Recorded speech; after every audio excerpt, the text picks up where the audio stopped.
Tactically, these tools are really easy to use. I can teach somebody how to be a good prompt engineer in about 60 minutes. The hard part is not figuring out how to use it. It is figuring out when to use it and why to use it and when not to, and to put guardrails. We have a content manifesto at RepCap that I do share with our clients. It's important that for any organization, for any marketing leader who's going to use this in their work, I think you need your own manifesto. You need your own guidelines for when you'll use it and when you won't. For example, one of my rules is AI creates, but only humans publish.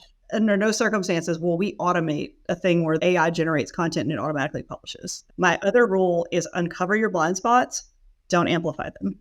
Because AI, if you're not really careful, will take the worst and the most basic part of whatever people think, and it will just reinforce that and sound very confident doing it. As marketing leaders, like serious content people, we have to look at that stuff with a very close eye and say, did I just make something that amplified the biases that were already in this system, or am I making something to counter it?